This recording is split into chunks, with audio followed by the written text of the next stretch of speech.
నమస్తే అండి, welcome to our channel. మనతో ఈ రోజు పొలిటికల్ అనలిస్ట్ శ్రీలీల గారు ఉన్నారు. మేడం నమస్తే. నమస్తే మేడం, నిన్న సాయంత్రం ముద్రగడ పద్మనాభం గారు చనిపోవడం జరిగింది. అయితే ఎవరైతే తన కూతురు క్రాంతి గారు ఉన్నారో కనీసం ఆవిడికి 5 నిమిషాలు కూడా చూసేంత సమయం ఇవ్వట్లేదు. ఎప్పుడైతే చనిపోయారని తెలిసిందో వెంటనే ఈవిడ బయలుదేరడం జరిగింది. అలాగే మధ్యలో కూడా ఎక్కడికక్కడ తనని చెక్ చేస్తూ తనకి చాలా ప్రోటోకాల్స్ ఇస్తూ ఇలానే వెళ్ళాలి, ఇలానే కలవాలి అని చెప్పేసి తను అక్కడ వరకు తీసుకెళ్లి కూడా అక్కడ ముట్టడించడం జరిగింది. ఇంకా మొత్తం ప్రయత్నాలు చేసిన తర్వాత చివరికి అక్కడికి వెళ్ళిన తర్వాత కూడా కుటుంబ సభ్యులే చూడ్డానికి వీల్లేదు అని చెప్పి తోసేస్తున్న పరిస్థితి.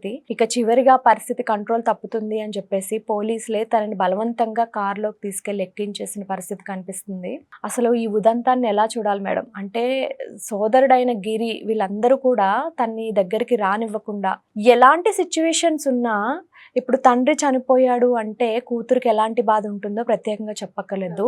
ఈ టైంలో కూడా తన్ని ఇలా చెయ్యడం అనేది ఎంతవరకు న్యాయం అంటారు? ఇక్కడ ఒక సంఘటన మనం గుర్తు చేసుకోవాలి. ఫస్ట్ వైఎస్ వివేకానంద రెడ్డి గారి మరణం ఏదైతే హత్య చేయబడిన టైం ఉందో అప్పట్లో YS Jaganmohan Reddy, YS Avinash Reddy, YS Sunitha, YS Sharmila వాళ్ళందరూ ఉండి ఒక ఏదైతే మీడియాతో మాట్లాడిన సందర్భం ఒకసారి మనం విజువల్స్ చూస్తే ఏం జరిగింది ఆ రోజున. స్వయంగా జగన్మోహన్ రెడ్డి మా బాబాయిని ఇక్కడ నరికారు, నరికి చంపారు, ఇంత కిరాతకంగా చంపారు, చాలా దుర్మార్గంగా చంపారు అని చెప్పేసి కథలు చెప్పాడు. ఆ రోజున స్వయంగా షర్మిల గారు, సునీత గారు పక్కనే ఉన్నారు. ఆ రోజున సునీత గారి మైండ్ సెట్ ఏంటి? అప్పటి వరకు నారాసుర రక్త చరిత్ర అన్నా ఎవరూ మాట్లాడలా, మా బాబాయ్ నరికి చంపారన్నా ఎవరు మాట్లాడలా. ఈ రోజున ఏ అన్న పక్క నుండి ఆ మాటలకు సపోర్ట్గా మాట్లాడిన సునీత ఈ రోజున ఎవరితో పోరాడుతుంది? అదే అన్నతో పోరాడుతుంది. రేపు కూడా అంతే. ఒక మైండ్ గేమ్ ఆడుతున్నాడు జగన్మోహన్ రెడ్డి, పార్టీలను అడ్డం పెట్టుకొని, కులాలను అడ్డం పెట్టుకొని నీచమైన శవ రాజకీయాలు చేస్తున్నాడు. ఎటువంటి సందేహం లేదు.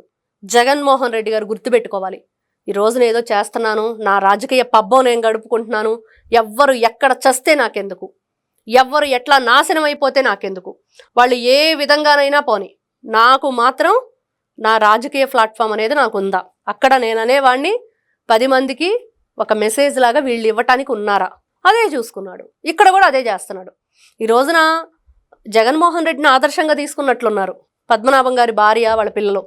కాబట్టి ఎందుకంటే ఆ రోజున వైఎస్ రాజశేఖర్ రెడ్డి పావురాలగుట్లో హెలికాప్టర్ యాక్సిడెంట్ జరిగినప్పుడు జగన్మోహన్ రెడ్డి ఎక్కడ ఉన్నాడు, ఏ పరిస్థితుల్లో ఉన్నాడు, మరి ఎందుకు వెళ్ళలేదు అక్కడ? ఒకవేళ నువ్వు నార్మల్గానే ఉన్నాను, నేను ఇంట్లోనే ఉన్నానంటే మరి ఎందుకు వెళ్ళలేదు?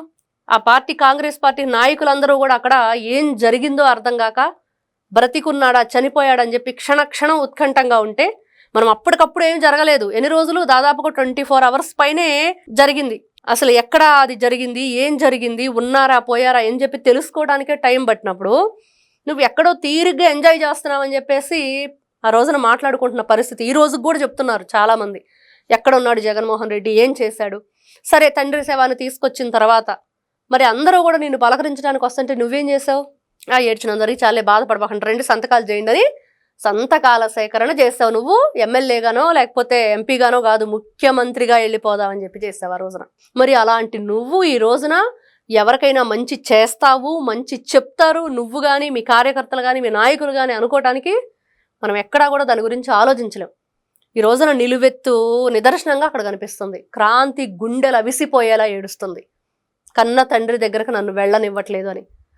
వీళ్ళు చేసి ఈ శవ రాజకీయాలకి ఆ కుటుంబ సభ్యులు కూడా తోడైతే ఈ రోజున నిజంగా ముద్రగడ పద్మనాభం గారి ఆత్మకు శాంతి ఉండాలి అంటే జగన్మోహన్ రెడ్డి వెళ్ళకూడదు. ఫస్ట్ అక్కడికి జగన్మోహన్ రెడ్డిని రానివ్వకూడదు. వైఎస్ఆర్సీపీ పార్టీ కార్యకర్తలు అక్కడికి వెళ్ళకూడదు. ఎందుకంటే ఆ రోజున ఆయన ఏం చేశాడు? పేరును మార్చుకున్నాడు. కాపు నేతగా, కాపు కులాన్ని కాపాడే వ్యక్తిగా, ఆ రోజున నాయకుడిగా ముందుండి చెడు చేశాడా, మంచి చేశాడా? జగన్మోహన్ రెడ్డికి అయితే మంచి చేశాడు కదా. మరి ఆయన ఇన్ని రోజులుగా వెంటిలేటర్ మీద ఉంటే జగన్మోహన్ రెడ్డి బ్రతుకున్నప్పుడు ఎవరైనా సరే చివరి చూపులు అనుకుంటాం.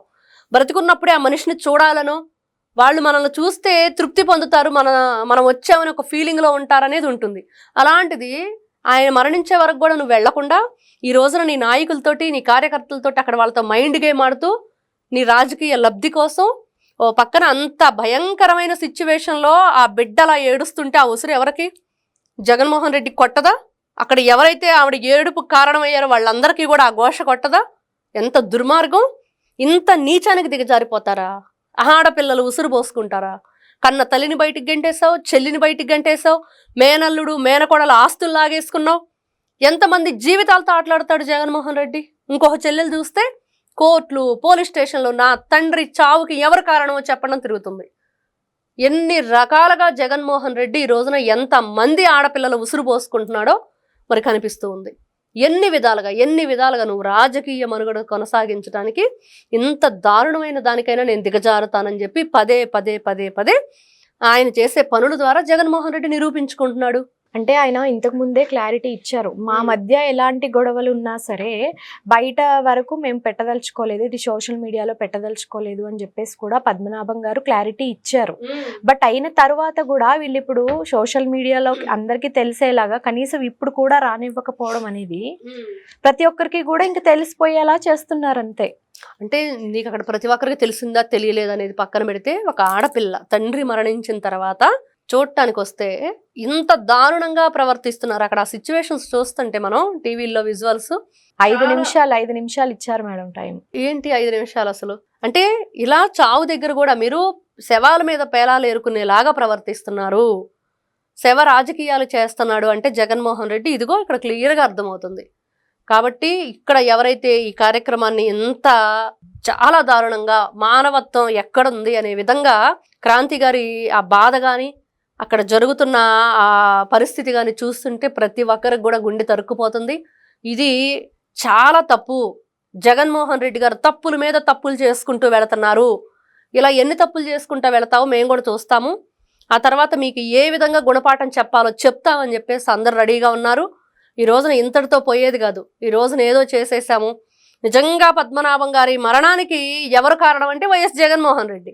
నువ్వు ఆయన పేరు మార్చుకునేటట్లు చేసి ఆయన ఓడిపోయాక మరి పేరు మార్చుకోవటమే కాకుండా మరి ఎక్కడ రైళ్లు తగలబెట్టినా, ఎక్కడ కాపులు సంఘాలని ఒక చోటకు తీసుకొచ్చినా, వాళ్ళని ఒక రకమైన ఎమోషన్స్కి ప్రవోక్ చేసినా, ఇవన్నీ ఎవరు చేశారంటే ముద్రగడ పద్మనాభం చేశారు.